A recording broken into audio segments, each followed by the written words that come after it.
اور اس میں شاید میرا اتنا کمال نہیں ہے جتنا حکومت کا جمال ہے کہ ہم جیسے صحافی بھی جو ہیں اب ایک بڑے صحافیوں کی فہرست میں شامل ہو گئے ہیں۔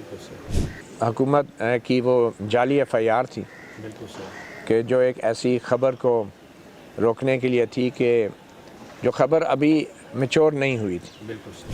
جو حکومت نے میرے ساتھ کیا ہے وہ بنیادی طور پہ صرف ایک علامت ہے ان تمام اقدامات اور کارروائیوں کی، قانون سازیوں کی اور سیاسی شعبہ بازیوں کی کہ جو پچھلے تقریباً 1.5-2 سال سے ہم دیکھتے آ رہے ہیں کہ وہ اپنے ہی قائم کیے ہوئے ایک مقدمے کے حوالے سے شاید بات بھی نہیں کرنا چاہتی، عطا تارڑ اس کا جواب نہیں دینا چاہتے اس FIR کے حوالے سے۔ مطیع اللہ جان پاکستان کی صحافت کا ایک بڑا نام، اور ایسا بڑا نام جنہوں نے اپنی محنت سے منہاج برنا اور نثار عثمانی جیسے جو بڑے لوگ ہیں ان کا رستہ انہوں نے اپنایا۔ حالیہ دنوں میں ان پہ ایک جو ہے فیک FIR بھی درج کروائی گئی، فیک نیوز کو دبانے کے لیے فیک FIR کروائی گئی۔ کیسے ہیں مطیع بھائی آپ؟ میں ٹھیک ٹھاک۔ آپ کو تو گورنمنٹ نے ایک قسم کا تمغہ ہی دے دی ہے FIR کر کے۔ بہت شکریہ اکمل گھمت صاحب۔ سب سے پہلے تو میں یہ واضح کرنا چاہتا ہوں کہ آپ نے جن عظیم صحافتی شخصیات کا ذکر کیا میں تو شاید اس قابل نہیں کہ ان کے مرتبے تک پہنچ سکوں، مگر آج کل کے جو حالات ہیں اس میں ایسے مواقع بہت سے صحافیوں کے لیے موجود ہیں کہ وہ بہت چھوٹی چھوٹی اور معمولی کنٹریبیوشن کر کے اپنے آپ کو بھی انگلی کٹا کے ایسے شہیدوں میں شامل کر سکتے ہیں۔ بالکل صحیح۔ اور اس میں شاید میرا اتنا کمال نہیں ہے جتنا حکومت کا جمال ہے بالکل صحیح کہ ہم جیسے صحافی بھی جو ہیں اب ایک بڑے صحافیوں کی فہرست میں شامل ہو گئے ہیں۔ بالکل صحیح۔ یہ شاید حکومت کی وہ جعلی FIR تھی بالکل صحیح۔ کہ جو ایک ایسی خبر کو روکنے کے لیے تھی کہ جو خبر ابھی میچور نہیں ہوئی تھی۔ بالکل صحیح۔ آپ کو بھی پتہ ہے ڈیڈ باڈیز کے حوالے سے بار بار سوالات اٹھ رہے ہیں، اور جو نام نہاد ڈپٹی پرائم منسٹر ہیں اسحاق ڈار صاحب وہ آج بھی ڈپلومیٹک کمیونٹی کو تقریریں کر رہے ہیں، وضاحتیں دے رہے ہیں۔ ابھی بھی کچھ دیر پہلے وہ لائیو سفیروں سے جو ہیں ان کو بریفنگ دے رہے تھے سارے واقعات کی۔ تو میرے خیال میں جو حکومت نے میرے ساتھ کیا ہے وہ بنیادی طور پہ صرف ایک علامت ہے ان تمام اقدامات اور کارروائیوں کی، قانون سازیوں کی اور سیاسی شعبہ بازیوں کی کہ جو پچھلے تقریباً 1.5-2 سال سے ہم دیکھتے آ رہے ہیں، جو صرف صحافیوں کے ساتھ نہیں بلکہ سیاستدانوں کے ساتھ بھی، دانشوروں کے ساتھ بھی ہے، وکیلوں کے ساتھ بھی ہو رہا ہے، ججوں کے ساتھ بھی یہ ہو رہا ہے۔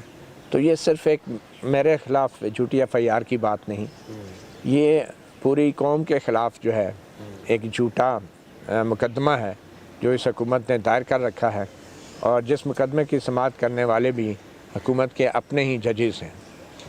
تو یہ ایک بڑی بدقسمتی کی بات ہے، اور میں سمجھتا ہوں کہ حکومت اخلاقی طور پہ اب اس سطح پہ آ گئی ہے کہ وہ اپنے ہی قائم کیے ہوئے ایک مقدمے کے حوالے سے شاید بات بھی نہیں کرنا چاہتی، عطا تارڑ اس کا جواب نہیں دینا چاہتے اس FIR کے حوالے سے۔ اور رانا ثناء اللہ جو حکومتی وزیر ہیں وہ تو برملا کہہ رہے ہیں کہ جھوٹا اور بوگس مقدمہ ہے۔ تو اس سے نقصان کس کا ہوا ہے؟ نقصان جو ہے میرا بطور شہری ہوا ہے، کیونکہ میرے ادارے جو ہیں وہ بے توقیر ہوئے ہیں، ان کی ساکھ خراب ہوئی ہے۔ مجھے پولیس والوں نے بار بار یہ کہا کہ آپ پلیز جب عدالت میں پیش ہوں گے تو آپ وکٹری کا نشان نہ بنائیے گا، اور میرے دونوں ہاتھ جو ہے وہ پولیس والے نے مجھے ہتھ کڑی تو نہیں لگاتے تھے لیکن دونوں ہاتھوں سے مجھے پولیس والوں نے پکڑے ہوئے تھے کہ میں کہیں ہاتھ اٹھا کے ایسے نہ کر دوں۔ تو پھر آپ کامیاب ہوئے یہ نشان بنانے میں کہ نہیں؟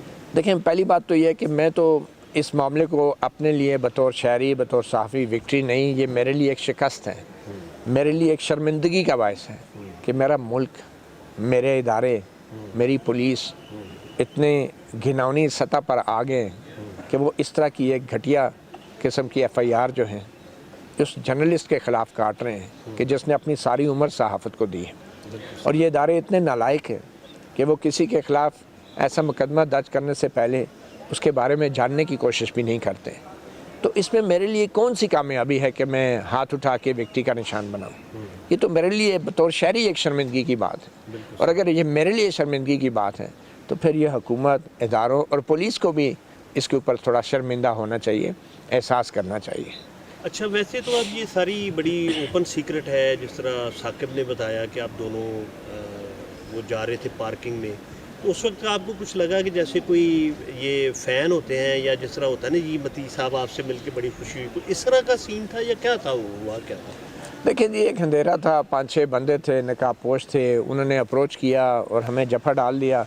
اور بس جو ہی جفا ڈالا تو ہمیں سمجھ آ گئی. ثاقب کو بھی میں نے دیکھا پکڑ لیا ان لوگوں نے، تو اٹھا کے انہوں نے ایک گاڑی میں ڈال دیا اور زبردستی جو ہے وہ گاڑی چلا دی. یہ پیمز کی پارکنگ؟ یہ پیمز کی پارکنگ کی بات ہے، 11:30 بجے کی بات ہے. اور پھر ہم سے انہوں نے فوری طور پہ کہا کہ نیچے دیکھیں، موبائل فون بھی چھین لیا انہوں نے. اور بس اس کے بعد کچھ 7-8 منٹ کے بعد کسی عمارت میں لے گئے، مجھے اور ثاقب کو ایک کمرے میں بٹھا دیا، اوپر ہم دونوں کی چادر ڈال دی، ہمیں ہتھکڑیاں پہنا دی، لگا دی، باندھ دیا بالکل. تو اب سمجھ نہیں آتی یہ کون لوگ ہیں، کیونکہ ہتھکڑیاں تو مجھے پہلے بھی پہنائی گئی تھی جب دن کے وقت مجھے اٹھا کے لے گئے تھے 4 سال پہلے سرکاری اسکول کے سامنے.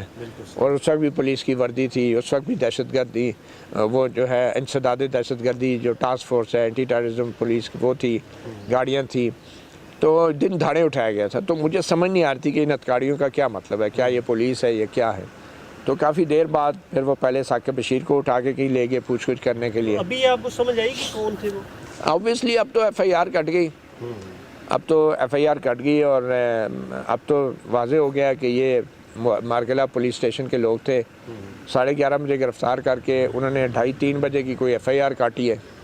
اور ان بٹوین جو پیریڈ تھا اس دوران انہوں نے یہ کہانی بنائی ہے کہ یہ کوئی پتہ نہیں کسی اور جگہ سے آ رہے تھے، کہیں بیریئر کو ٹکر ماری ہے اور ان کی سیٹ کے نیچے سے وہ منشیات نکلی ہیں.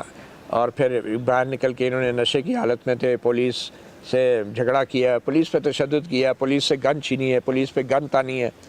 مطلب یہ ساری ایف آئی آر میں انہوں نے چیزیں ڈالی ہیں.